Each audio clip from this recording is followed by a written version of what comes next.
Welcome back to the Bookcast. I'm D.L. White, Atlanta based author of romantic fiction featuring Black men and women. We've been reading The Never List by me, D.L. White. If you'd like to read this book instead of listening to it or reading along, you can pick it up at booksbydlwhite.com/books. If you'd like to be a part of our newsletter community, hit that at booksbydlwhite.com/newsletter. And if you'd like to be part of our bookish community, if you're already ready to talk about this book, grab that link at booksbydlwhite.com/community. Chapter 18, Trey. I used my sleeve to wipe a bead of sweat before it could trickle down the side of my face, but it was pointless. It was a hot, humid day, and I was working outside. I think it may be time to get a riding mower, mused Pops, who'd been keeping me company all day while I worked in the yard. Mom wouldn't let him do anything, but supervising was his strong suit, so he sat nearby in long khaki shorts that showed off muscular legs that needed sun and a thin t-shirt. Mom came out periodically with glasses of tea, a few snacks, and refilled my steel water tumbler. You need to hire a professional, I grumbled. The trimming, the gardening, the mowing, not to mention the painting and repairs and minor renovations. It never used to be like this, but over the years of adding this and adding that. I wiped my face again, trying again to keep sweat out of my eyes. There's too much going on here. You can't do it, and I don't plan to spend 2 Saturdays a month over here for the rest of my life. I know, son. We appreciate you coming to fill in. And I know you hate me picking on your baby girl, but Missy's arms and legs work fine. There's no reason she can't help, but when I call her, I get voicemail. Missy is special. I know, Pops. In therapy on Saturdays, since you know so much. If you take the time to speak with her, you'd know her therapist is working wonders with her. He has her on a whole new program. I didn't have to look at him to know his face bore a scowl. It had been a nice day, near heatstroke notwithstanding. I opted not to poke the bear. I love doing it myself, he said, changing the subject. It's soothing, and it gets me out of the house. You know your mother is picky about how things are done. I looked up from the lawnmower where I had been detaching the bag that caught the clippings to dump them into a bin. I would drag that bin to a shed at the edge of the property where we kept compost materials. In the spring, Mom used that nutrient-rich mix for her new plantings. She swore by it, had been doing it for years. Yeah, I know. That's how I got stuck with your chore list. It's hard getting used to change. I keep thinking I'll be back to full power soon, but full power almost killed me. I have to give up some things. I don't like that. I'm not used to giving up control. I stopped myself from commenting about writing me on the Miller acquisition among other Pettigrew projects. He knew his shortcomings and faults. It didn't mean he wanted them parroted back. You don't have to give up control, Pops. You're sitting in the yard watching me do your job. You're in control right now. It would make it easier for you to stay healthy and have time and energy to do the things you really want to do. His head bobbed with his nod. You're right. I'll look into it. May have some companies come by this week to give estimates. I'll believe it when I see it. I need to cut out early today, so I'm not staying for dinner. Oh?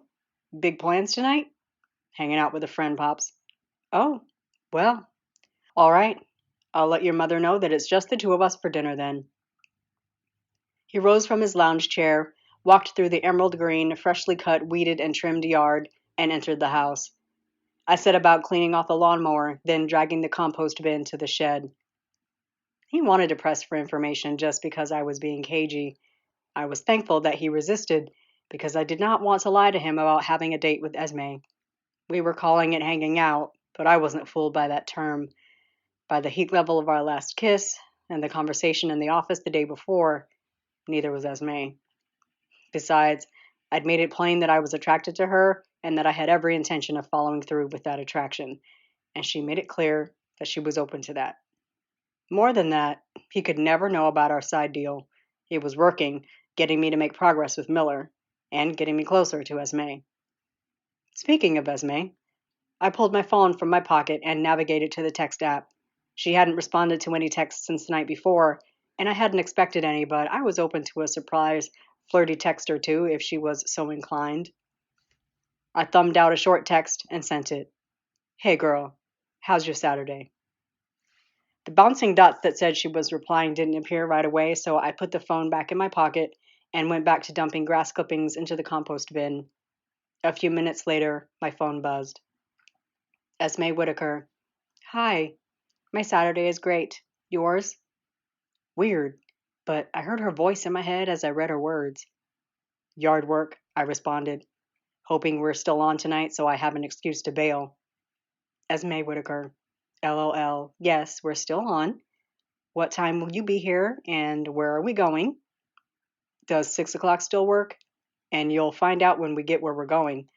Still trust me? Esme Whitaker. 6 is fine. You only asked me to trust you for a few minutes. Trust me for a few hours. It'll be fun. See you at 6. I locked the phone and slid it back into the pocket of my shorts, then cleaned up my mess and put the bin back in its assigned space. I mowed my parents' property twice a month, alternating the front and the back of the house, so I didn't have to come back to this shed full of decomposing, disintegrating yard waste for another few weeks. I closed the door tight, then attached the padlock and slipped the key into its hiding spot. I lifted a hand to wave at my parents who were having afternoon tea on the patio and admiring my handiwork. I climbed into the Acadia and backed out of the driveway, debating a quick nap before the evening's events. It had been a long day in the yard after a sunrise Peloton session. I was exhausted, sweaty, and filthy. I was eager to get home and get right for Esme. I pulled up to the resident parking gate at my building and climbed out, handing the key to the valet. I told him I'd be back around 5:15, so bring the car back up then. As always, I stood back while he carefully navigated the ramp to the parking garage, then swiped into the building and punched the elevator button for the 10th floor. By the time I crossed the threshold of my condo, I was already halfway undressed, having shed my t-shirt in the hallway from the elevator. I was itchy and covered in grass, so I dropped my shorts and t-shirt at the door, kicked off my shoes, took off my watch, and headed straight for the shower. Minutes later, I breathed a sigh of relief as I stood in the spacious gray marble shower under a torrent of hot water. The day cascaded off of my skin as I scrubbed a soapy washcloth over my body, then used an exfoliating cloth and cleanser on my face. Finally, I stood under the shower head, letting the cooling water rinse the suds away. The force of the water pounded onto my shoulders, which was relaxing. In the back of my mind, I remembered that it wouldn't be another chill night at home watching whatever sport I could find, sprawled across the couch, or even driving out to Pettigrew because there was always a pile of work on my desk that needed my attention. Tonight, I would be with Esme. More than one part of my body became excited at the thought of being near her, touching her, the light perfume she wore invading the fiber of my clothing so that I smelled her scent even when I wasn't with her. I would watch her roll those deep brown eyes at my corny jokes and twist those thick, red-tinted lips when I said something smart, or smile when I complimented her, which, by the way, I planned to do a lot of. There was so much to compliment, and she was pretty when she blushed. I hoped we'd get the chance to get up close and personal in the most literal way possible. My mind began a journey that had traveled many, many times since I'd met Esme, wondering, imagining, daydreaming about the day when my fingers could glide along her skin, when I could cup her breasts in my hand and pinch her nipples before taking them into my mouth and sucking them to full, taut attention. I groaned aloud, pumping my dick in one hand, holding onto the built-in shelf in the shower with the other, my thoughts and desires to feel every bend of her curves up against my body running wild in my mind. I shuddered, climaxing with a groan and a spurt at the mental image of her long legs locked around my torso while I plunged deep into her. Then her thighs flung over my shoulders as I devoured her. I heard her moan in my mind, imagined how she would shake and writhe under my power. Fuck, I wanted her. Like I had never wanted a woman before. I regained my breath and balance and, though the water was cold, scrubbed down once more for good measure and hopped out of the shower.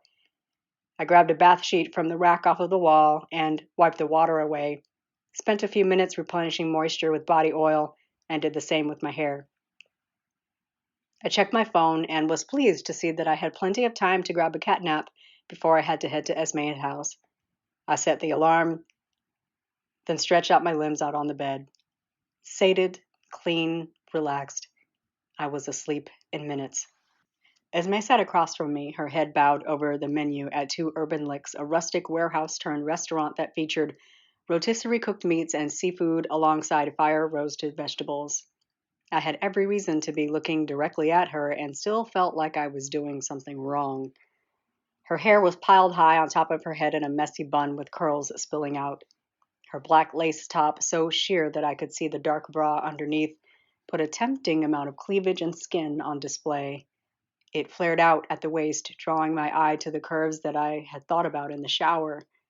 Her worn denim jeans, cuffed mid calf, paired with black matte leather sneakers, said she was ready for whatever I had in store for us. What's good here? Her head rose, giving me enough time to bring my eyes up to meet hers. Everything looks amazing. I don't know where to start. I pointed out a few of my favorites on the menu, including the spicy turkey wings, the ribs, and the crab lettuce wraps on the appetizer menu. Can't really go wrong with anything on the entree menu, I told her. Red meat, white meat, seafood, they do it all really well here. And save room for dessert. Their peach pie hits me right after a good meal. Esme laughed, cocking her head back a little so I could see all of her pretty white teeth. You like food. I like that. Sometimes a little too much, but I got that under control. Trey, I have a confession. Esme clasped her hands together, resting her elbows on the table. Her face looked bare, but I knew enough about women to know that a bare, natural face took a lot of effort. The pop of color was her lips, coated in a berry tone that complemented her skin. I hoped it was that stuff that wouldn't come off when I kissed her. Confess away. I looked you up. I used Google. I didn't run a background check or anything. Fair, I commented, sitting back so the server could set glasses of ice water and wrapped silverware in front of us. When he left the table, promising to be back to take our orders, I continued. I expected that. And what did you find? Anything surprising? Well, I knew a lot about Pettigrew construction. I did my research to put together Miller's counterpoints for the contract, comparing and contrasting the strengths of each company to demonstrate how you fit together like puzzle pieces. But this time I looked deeper into the founding of the company, some of the bigger, more historical projects that the company played a hand in, like the Punt City Market and 9 Mile Station projects. Both pay homage to Atlanta's history and bring construction into the next millennium. Impressive. Esme picked up her water glass and sipped, then licked her lips before going in. I was listening to her, but also noticed that her lipstick didn't budge. Good. Then I got to Trey Pettigrew. She paused to smile. Saul the Third, though it's never acknowledged on the company website. Is that on purpose? I nodded. As I said, I'm intended to be third in name only in the hopes that I'll have a son and carry it on. But looking at how I've been running my dad's company in his absence, it may have more meaning than that. Esme was nodding as I spoke. Saul looks, well, certainly he's a powerful man. He looks foreboding in his CEO portrait. Is he controlling? Pops is a teddy bear, I said, until you don't do what he wants you to do. I don't know if it's controlling so much as he has an idea of how things should be done and can't imagine anyone doing it any other way. It blows his mind. You sort of fall in line. I made a motion with my hand of one moving after the other. She mused. And have you fallen in line? Some. More than I plan to. More than I want to. It's a necessary evil, but I'm trying to do his job my way. You look different in your website photo. I would have never believed it was you if you didn't look exactly like Saul. I laughed, remembering that I hadn't had my images updated when I took over Pettigrew. It was a bone of contention with the web design team, but I'd refused so many times they stopped asking. There was no reason to waste time and money on a photo shoot. Saul would be back in his rightful place. Though, lately, I wasn't so sure about that. That photo tells a story about 5 years, 50 pounds, and months trying to get my beard to connect. It seems like it was well spent.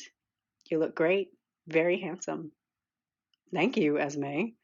A genuine compliment from those lips means the world to me. There must be something about the mid-30s, she said, moving her hands to her lap, relaxing against the cushion behind her. We'd been seated in a corner of the restaurant. I was in a regular chair on one side of the table. I gave the more comfortable booth seating to Esme. I woke up at 35 and every clock was screaming at me. My life was almost half over, and what was I doing with it? I wasted that time existing, just being here on the planet. It wasn't good enough anymore. That's when I started making changes. Like, well, a change of habits, new wardrobe, letting my sisters play in my hair, making them take me shopping. She fingered the delicate lace of her blouse. I wanted to look better and feel better. I went back to school. An MBA meant I was eligible for a senior position at Benning. It also meant that I could compete in the job market. If this contract doesn't go through, it will, because we're making it happen. Well, you never know. Things like this can turn on a dime. I've seen it happen. But now I have confidence that I could step outside of Benning and make as much or more elsewhere. Hopefully more. I feel you on that mid-30 crisis. I reached for the glass of water in front of me and took a sip, sucking a few cubes of ice into my mouth. I crunched the ice between my teeth. I hit 34 and felt the same. I started taking classes too, dabbling in a few things. I hated how I felt, the way I looked, so I spent time and effort on self-improvement. I still like to eat, obviously. I sent a smirk across the table. She caught it and returned it. But I don't miss a workout, and I'm removing things that don't make me happy, like that Marie Kondo chick says to do. The other part of that practice is to keep or procure what brings you joy.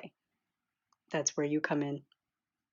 There it was, the blush, the sweep of her eyelashes when she closed her eyes briefly, then refocused her gaze on mine. The waiter appeared at our table, a thin electronic pad in one hand. What can I get you started with this evening? Esme and I both chose an appetizer, then placed orders for roast chicken and brisket. We each chose a different roasted vegetable and agreed to share. Then I ordered dessert ahead, but asked for it to go. As the waiter stepped away, I saw the question in her eyes. We have to celebrate conquering your next fear. I celebrate with pie. Chapter 19. Trey. I paid for dinner, drinks, and dessert in cash, leaving a hefty gratuity, mostly to impress Esme, but also out of solidarity. When I wasn't working for Pops, I was serving, buzzing tables, washing dishes, sweeping floors. When I say I felt weird in a suit and tie, I meant it. When Pops pulled me from the field office to work in the corporate office, it didn't feel like a come up. I felt stifled. I didn't mind calloused hands and work boots, but I also understood that Pops wanted someone in the role that could, someday, take his place. Why he felt Vincent wasn't that dude was a mystery to me, but I hope that me being at the helm of Pettigrew wasn't on his 5-year plan because it definitely wasn't on mine. I grabbed the handles of the brown paper bag with 2 servings of peach pie and walked with Esme to the car as the valet brought it around. He made sure we were safely inside, nodding his appreciation at the folded bills that I slipped into his palm as we shook hands. So, I called out, maneuvering out of the parking lot. Extreme sport. Yep. Do you mind if I change the music? There's a station I like. You don't like the Soul Cycle channel? It's supposed to pump you up for tonight's adventure. I laughed at the look she sent me. You know I say shit like that just to get you to look at me that way, right? I just figured that out. She punched through the buttons on my dashboard, flipping up and down the dial. The channel with skinny, ugly rappers whining about not getting pussy until they got rich or higher up on the dial. She landed on a channel, then sat back. I nodded my head to the beat as I pointed us north to our destination. What channel is this? Heart and Soul. This is Rashawn Patterson. Do you know him? Vaguely. You know when I realized I hit that mid-30s crisis? I started liking this adult R&B stuff, turning down the hip hop because it was so loud and the bass was so heavy and the lyrics are just everyone's just whining about how hard it is to be rich.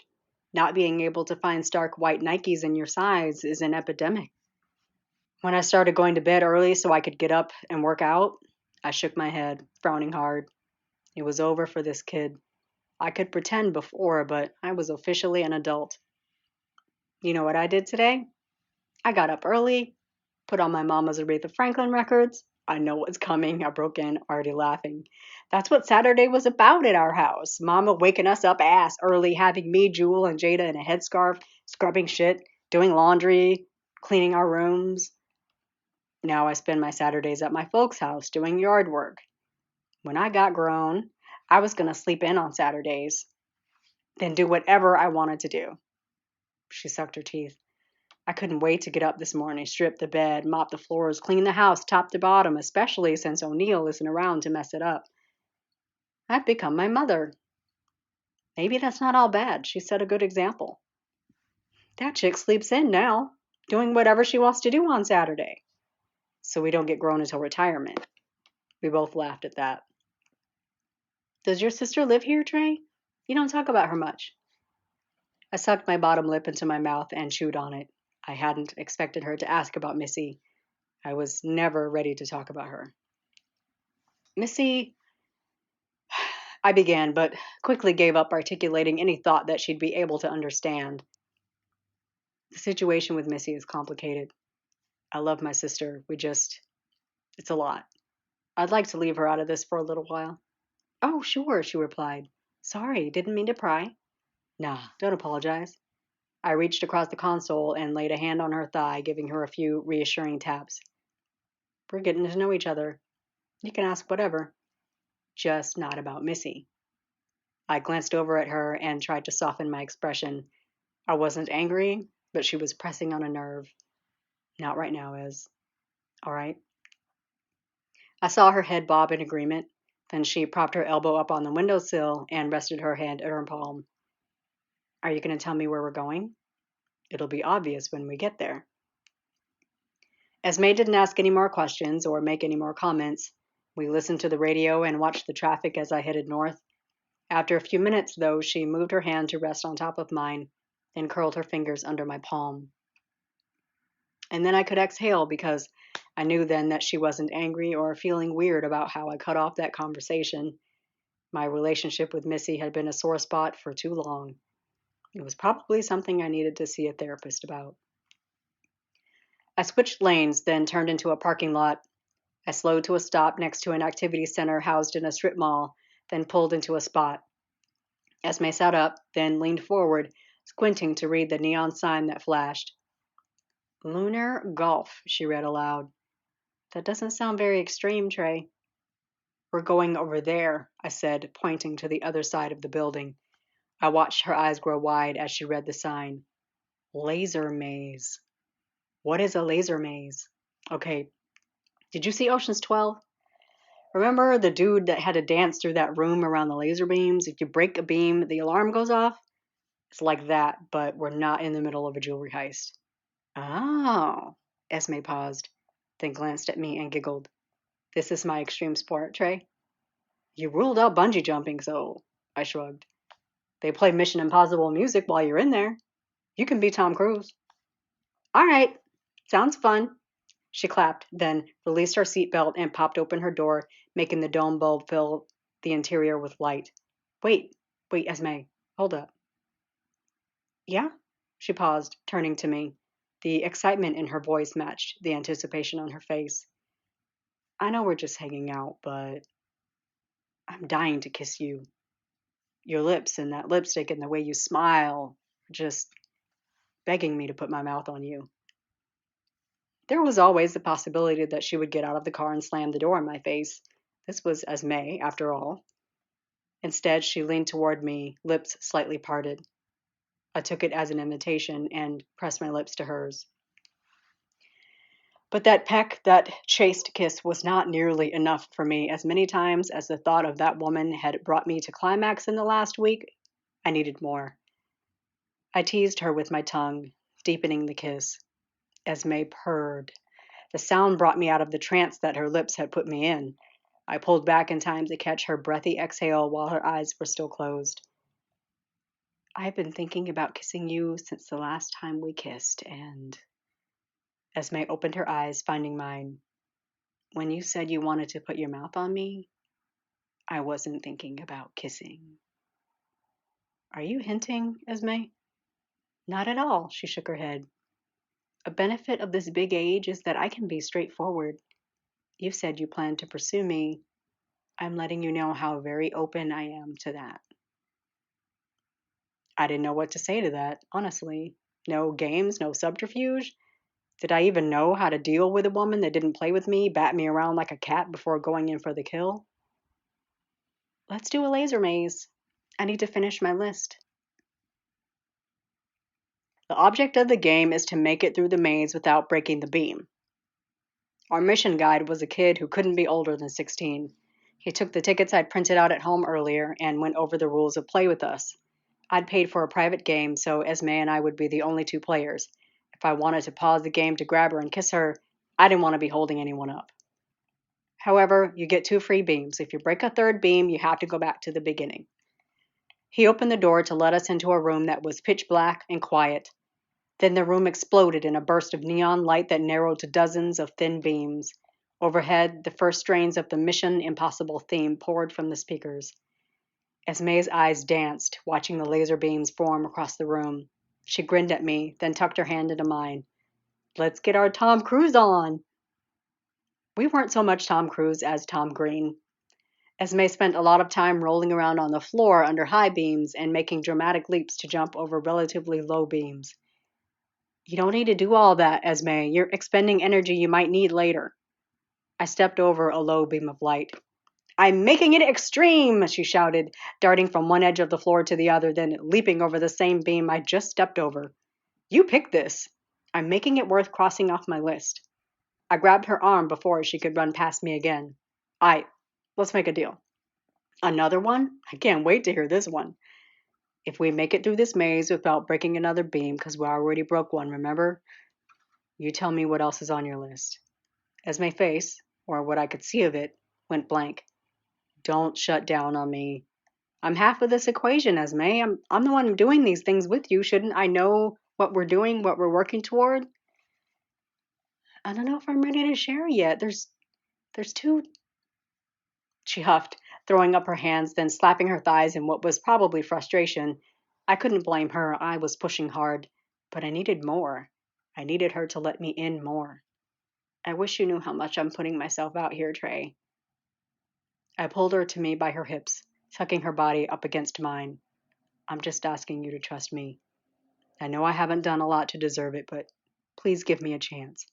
I'm putting myself out too. You're right, I know. I'm not ready yet, but I will. Not yet. Can we get out of this room now? Bet. But I'm not going to stop asking, just letting you know. I kissed her, then set her free. Get your Tom Cruise on, girl. We both blinked in the brightness of the lobby lights after being in that dark room for over an hour. Esme pulled her bun out, absent-mindedly running her fingers through her hair, fluffing it around her face. She was flush, but her eyes were bright and her smile was wide. Phew, that was fun! I'd love to bring my nephews out here. They'd lose their minds. My nieces, too. You made it, I told her, slinging an arm across her shoulder and guiding her toward the exit. Another check mark on that list you'll eventually show me. You proud of yourself? I am. Not what I had in mind for an extreme sport, but it's done. You made it extreme. You were gangsta in there. I did that, huh? And you were way sexier than Tom Cruise will ever be. You didn't do so bad yourself. I unlocked the Acadia with the key fob. The interior lights illuminated, the running lights popped on, and the door locks clicked as they disengaged. Okay, I'll admit it. Laser Maze was not that extreme.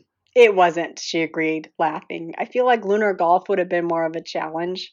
I thought it would be fun to see you jump over stuff. I didn't lose my planning privileges, did I? Not at all. I am happy that I let you plan. Because it wasn't bungee jumping? No. Well, yes. And because you did it with me. That's kind of my favorite part. She rose onto her toes to bring her mouth to mine. A pleasured groan rolled from my belly as our mouths meshed. I inched her back against the side of the SUV, then maneuvered between her thighs. Esme whimpered, which sent my dick into overdrive. She sucked on my tongue while moving her hands around to grab 2 handfuls of ass and pull me up against her. Her hips rolled against my growing thickness. I matched her rhythm, grinding back. I slipped my hand under her blouse, exploring the velvet texture of her skin, traveling up her waist to the orbs encased in the dark bra that I'd been staring at all night. It didn't take long for my fingers to pluck a nipple poking through fabric. She jerked, inhaling sharply when I flicked my thumb across the taut nub, but when I pulled away, she grabbed my hand and moved it back to her breast. Don't stop. I like that. Esme panted hot breath on my neck, her pelvis rocking against mine. I ground out a grunt, my thrusts turning urgent, more aggressive. I marveled at the heft and shape of her breasts in my palms. I longed for the day when I could taste them, when those diamond-tipped nipples would rasp against my tongue. A rhythmic, guttural sound accentuated Esme's movements. Those talons she called nails dug into my skin, but hell if I was going to stop her. Oh my God, Trey. She moaned into my ear, her breath hot on my neck. Then she hissed, sucking in air through her teeth, her back arched, pressing her body into mine. I pushed us both up against the SUV, using it as leverage to buck my hips against hers until she let out a muffled yelp and I felt a full body, violent shudder. I closed my eyes, absorbing the sound and sensation of Esme in the throes of orgasm. Shallow breaths, deep moans, tiny tremors. Moments later, she visibly wilted, letting out a long, loud exhale. Jesus. She wiped a palm across her forehead. What was that? You know exactly what that was. I moaned my appreciation into her ear, planting light kisses up her neck. And it was sexy as fuck. Damn, girl. I can honestly say I have never done that.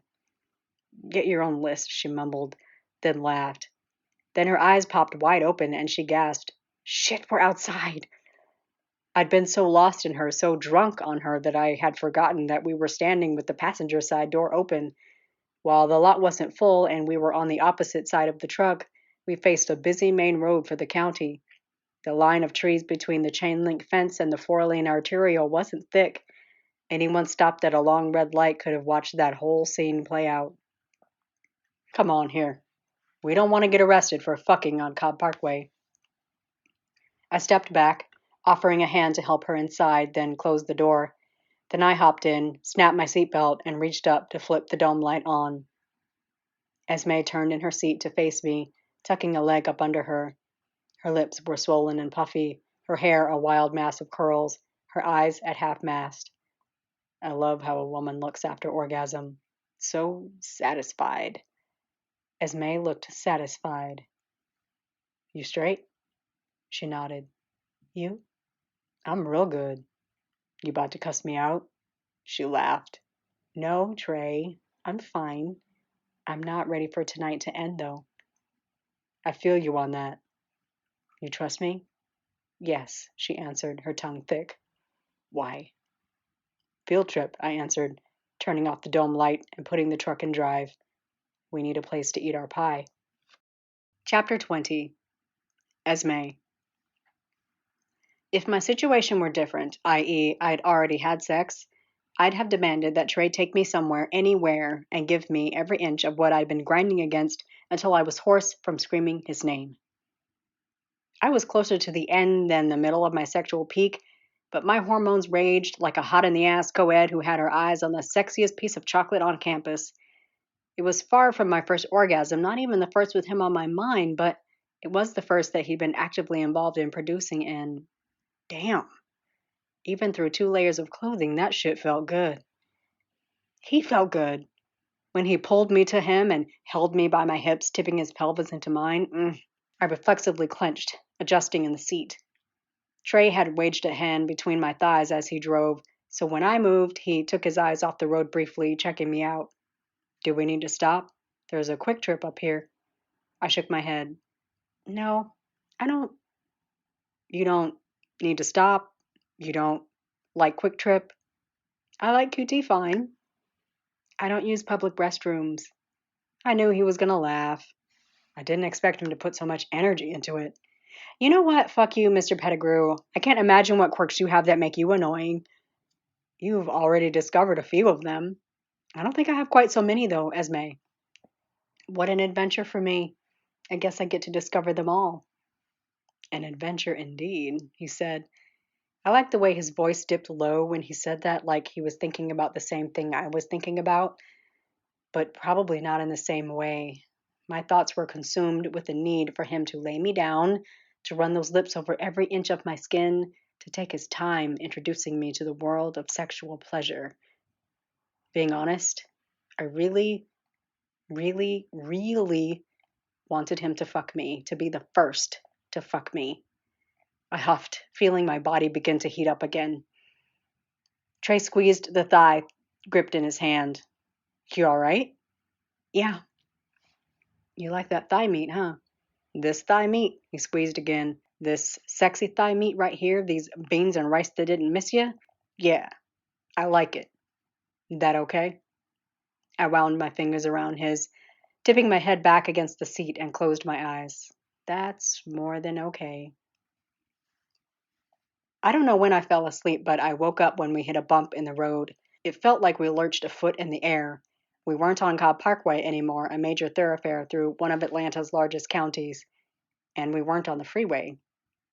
Trey was picking his way across an unpaved road around more bumps like the one that woke me up. Sorry about that. Fixing this road is up next on the list. I sat up and yawned, then reached for my purse at my feet. While I unwrapped and chewed a piece of gum, I tried to get my eyes to adjust to the pitch black night. I couldn't see a thing except for what was illuminated by the headlights. Where are we? I asked. Stockbridge. We're actually not far from your house. I wanted to show you something, a little side project. We rode through a thicket of trees that gave way to an expanse of land. After a few minutes of total darkness, the road ended at a bare-bones frame of a home under construction. Trey stopped at a spot in front of two wide-open bays that I assumed would be garage doors. I knew he wouldn't answer, so I didn't ask what place this was. Trey was a man that liked to tell his own story in his own way, so I followed his lead, climbing out of the truck. He left the headlights on so that we could see. There's a little bit of power out here. The guys hung some lights so we could work after dark if necessary, or if I need to sneak over here at night and check up on them. He led me through the open space lined with building materials stacked and organized along the walls. He pulled a set of keys from his pocket and keyed two locks, then swung the door open. A burst of cool air swept past me as I stepped inside.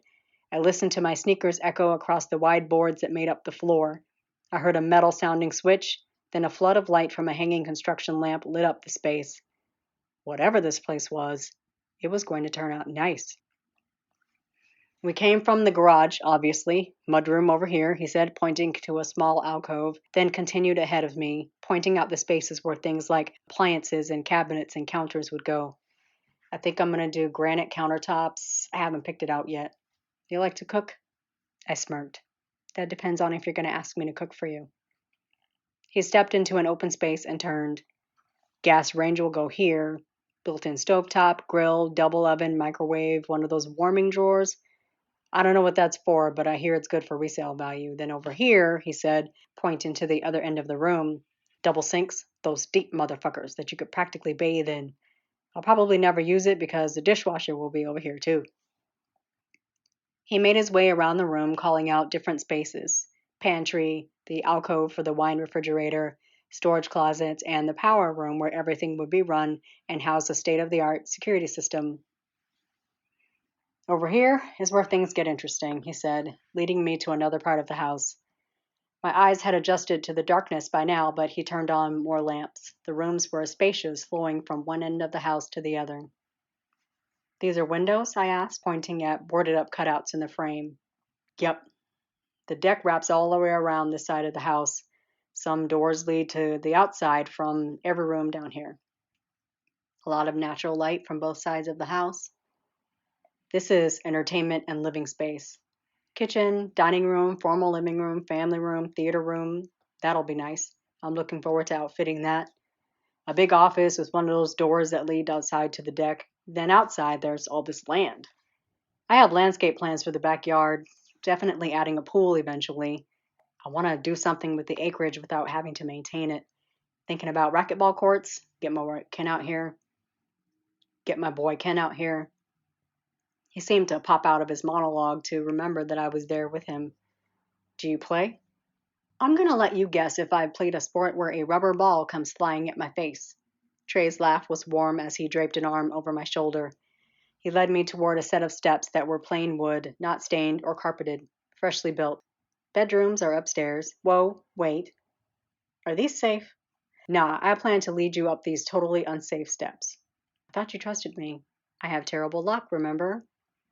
Followed him up the flight of stairs to a wide landing with several door openings. I like open spaces. There are more possibilities for changing it up. I'll probably put the library up here, some nice leather seating, get a camera, film some skim flicks. All right now. Anyway, this spot will be a place to chill. The master will be over here, he said, pointing. The only way I could tell that area would be a room where the spaced poles that framed it. I wanted a lot of space. Room for a big-ass bed, big-ass furniture, a gas fireplace. The master bathroom will be laid out too. Italian marble, soaking tub, double sinks, everything premium. I'm not skimping on anything. So this is your house? I finally asked. He dropped enough hints to know the answer to my question, but I was sure that he wanted me to ask and that he wanted to talk about it. Pride that made his eyes glow in the dim light almost brought tears to mine. Yeah, this is my place, or will be my place once it's built. Well, you have a loan on it. It's yours. Been yours. He smiled. I like how you think, Esme. When is it supposed to be finished?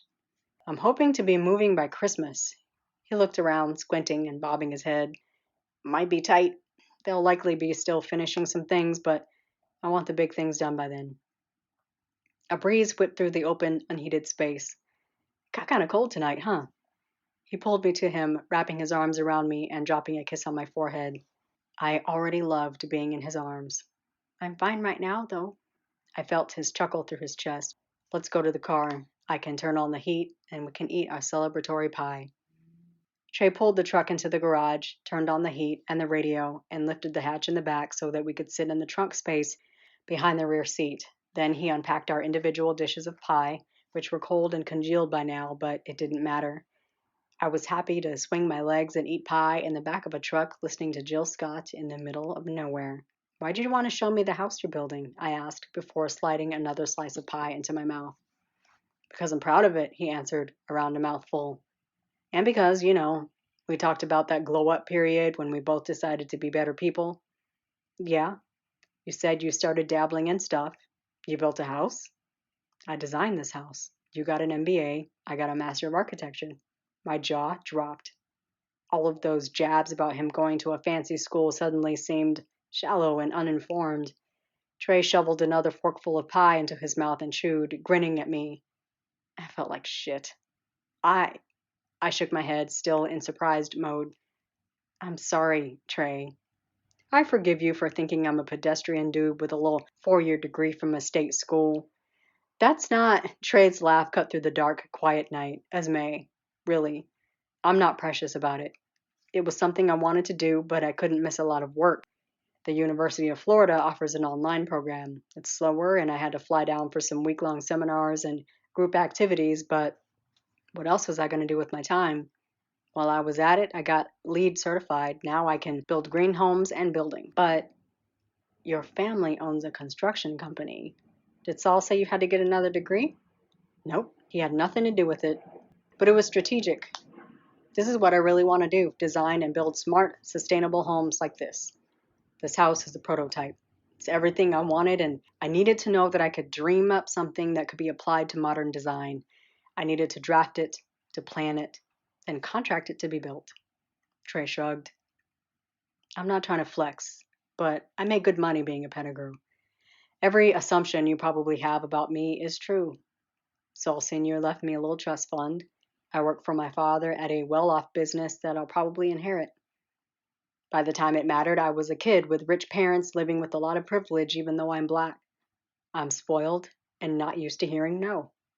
He paused to lob a self-deprecating grin in my direction. Pops instilled a lot of real-world common sense and work ethic, though. He made sure I knew the value of a dollar and the meaning of hard work and responsibility. I've had dirty, calloused hands and an aching back, a crew that didn't respect me. I own work boots, and when it came to bring me up the line, he did that, which comes with expectations of continuing the line.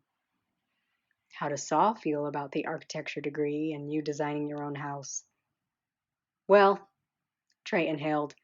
sucking in a long breath through his nose and furrowing his brow. He's proud that I did something I wanted to do. I set my mind on a goal and didn't let anyone or anything stop me. That's Pettigrew shit right there. Business wise, he thinks it's a waste of time and money. He doesn't want you to run residential? He sucked his teeth. Woman, we ain't got no residential division. So start one. He's never been a proponent of residential design and construction.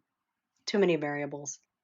When he asked me to run Pettigrew while recovering, I told him that my agreement came with strings. He knows what the strings are. That's why I can't fuck up this deal with Miller.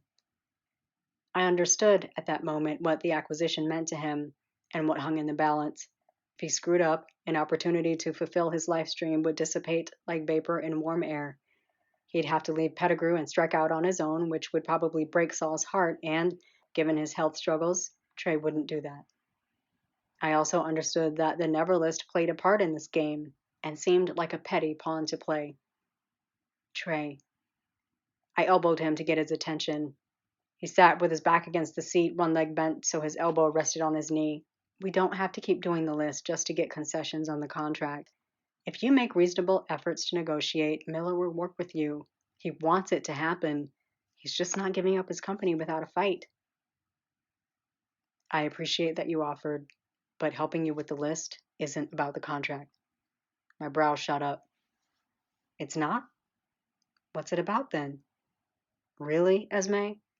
He laughed a little, then gave me a long stare.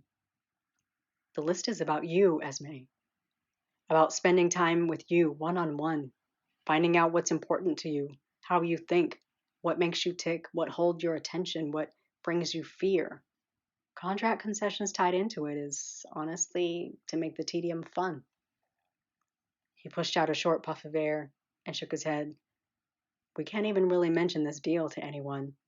I haven't said anything. Me neither. I need this to fly through. It will, because we're making it happen, right? Trey didn't answer. Well, he didn't answer in words. He leaned over to kiss me, his lips lingering on mine for a second longer than usual. I really, really like you, Esme. I shouldn't because you're mean. I guess I like that in a woman. I am not mean, Mr. Pettigrew. I am assertive. I have to be. People will walk all over you if you let them. I got tired of people seeing a frumpy girl and thinking they can treat her any old kind of way, use and abuse her, make her think she should accept that because she's lucky that anyone paid attention to her. Trey sat up and pulled back, angling his head so that the light from overhead illuminated my face. Wait, abuse? Who do I have to fight? Did somebody hurt you? No. I pulled him back to me. He was warm. The late evening chill gave me goosebumps. A turn of phrase, I guess. A lifetime of immature men that don't want much but a wet hole and somebody to make him a sandwich. You make a good sandwich? Really, Trey? On a serious tip, I'm glad you were assertive and served up your worth because now you're here with me, and I have a chance to be your man, right? Yeah, I admitted, nearly under my breath. He heard it, though. I like you too, Trey. I shouldn't because you called me mean, like you didn't try to take that chair from my table. I am never going to live that down. You've been sitting there by yourself for an hour. How was I supposed to know you had a date? Hell if I know, but I was pissed. Did you ever hear from that dude? The investigating officer said he got bailed out. I closed my dating account that night and we never exchanged phone numbers. Something about being cold-cocked after being stood up was enough for me. It was rough to watch, he said quietly. Everybody saw it and they sat there, watching. I was mid-sentence. I noticed what was happening, jumped up and ran out there, and knocked him right out. He chuckled. Those games of racquetball came in handy. I had a good swing. Racquetball should have been my extreme sport. It can happen. I'll add it to your list. I tapped his arm, then gave him a reassuring squeeze. I had a good time tonight. A good time, Esme? Like we went to a movie? He sucked his teeth, slowly shaking his head. Out here acting like horny teenagers. My giggle came out as more of a snort. I need to add dry hump a guy against his car in view of a busy street to my list. It can, for sure, replace a sailboat ride. Nah, we can do it all. You tell me what you gotta do. I'll make it happen.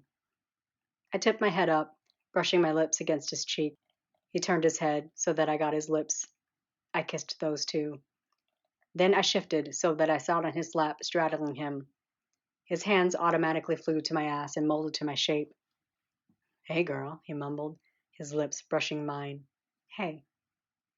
I rested my arms across his shoulders and scooted close so that my breasts pressed into his chest.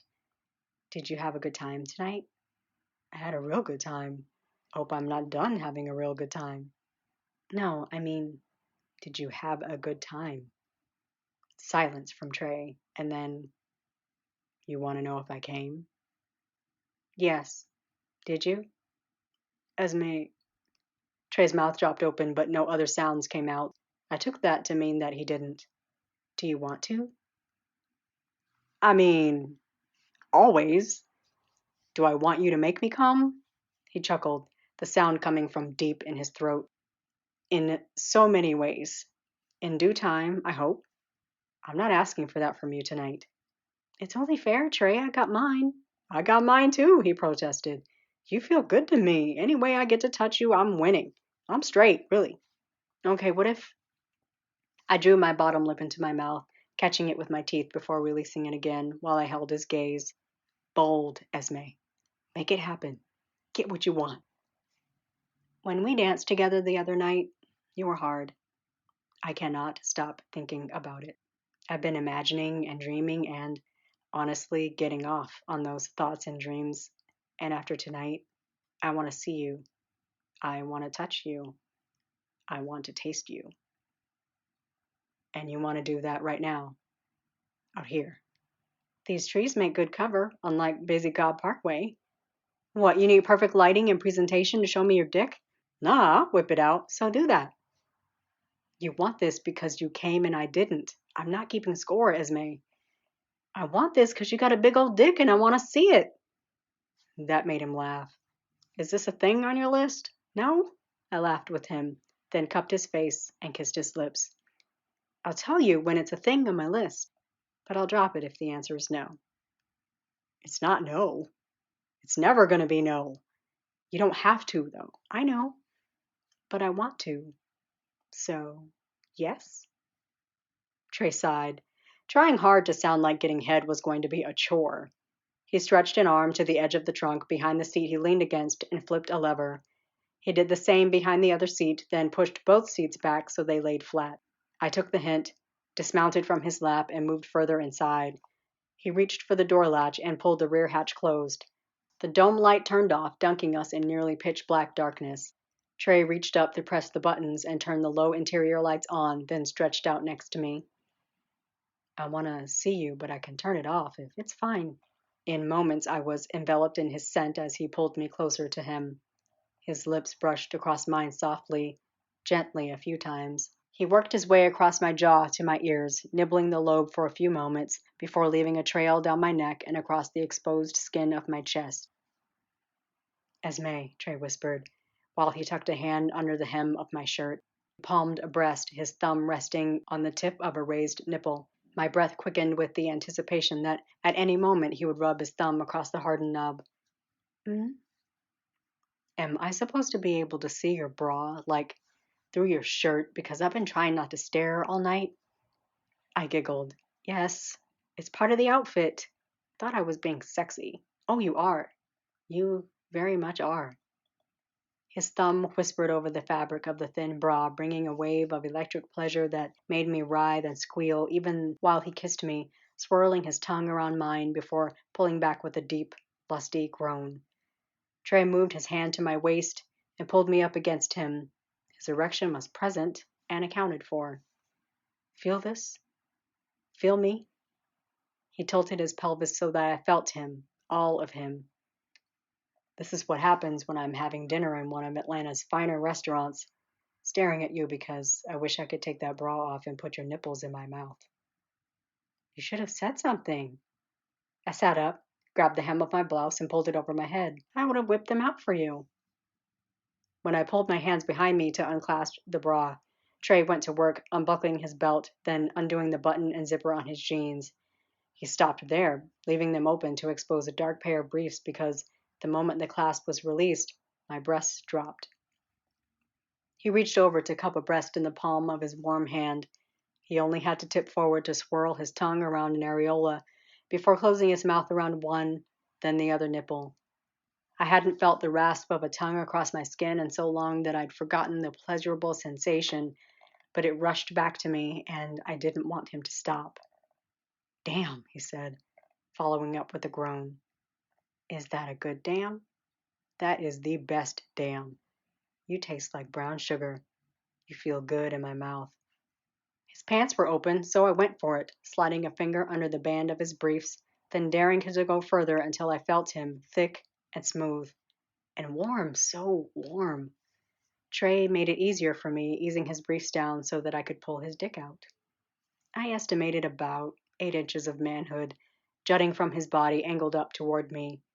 I danced my fingers around the length, then ran the tip of my index finger across the head, smearing the creamy evidence of his arousal around the tip. He responded with a deep-throated moan and bucked his hips. "Damn," I mumbled, making my best Trey Pettigrew impression. "That better be a good damn." I smiled up at him, adjusted so I was eye level, and took him into my mouth until I could take no more, then pulled off, then took him again. Oh my fuck yeah. Trey pushed his jeans and briefs down so he could kick them off.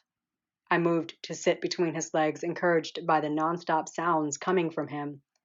I pulled almost all the way off, then took all of him again, and again, slower than faster, using a hand to squeeze him at the base, then swirling my tongue across the sensitive head.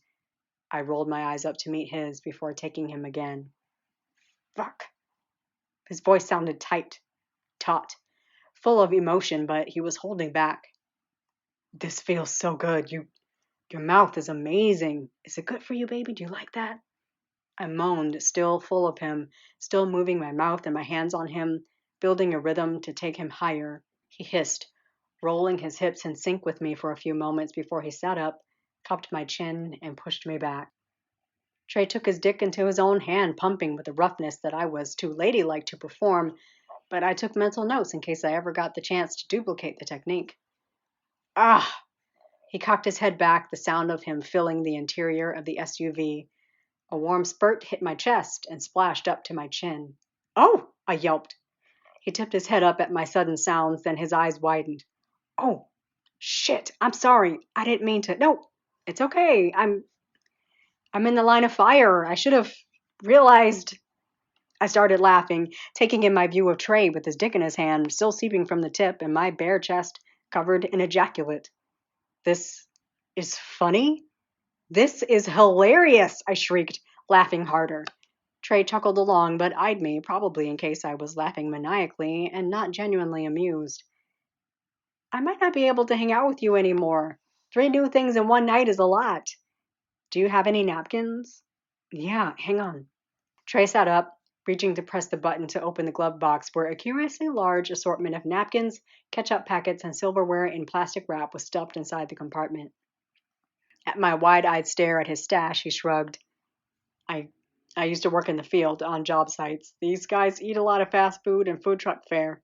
I always save the extras, never know when you'll come on a girl's face and need a handful. I grabbed a few napkins and swiped the already cold wetness from my chin. He helped, dabbing at my chest before I took the napkins and finished the job. "You mad at me?" "No," I laughed, shaking my head. "I am having so much fun with you." "As I just came on you." "You did." I bent forward to kiss him while pressing the soiled napkins into his hand. "So now we're even, and I'm happy." He sat up, crawled to the rear of the truck, and popped the hatch open again. He reached for his boxers and pants and climbed out. "I need to get right. Give me a minute." When Trey came back, he was pulling his shirt down over the band of his jeans. I'd put my bra and blouse back on and had moved back to the front seat. Trey reset the back seats and closed the hatch again, then got into the driver's seat. "How you doing?" he asked, leaning against the console. "I am real good." I met him halfway for a kiss, then leaned back. I laid an arm across his shoulder and asked earnestly, "How are you, Trey?" "If you're real good, I'm real good." He reached for the gear shift. backing away from the house, then made a wide turn to head down the road we'd taken when we came to the house.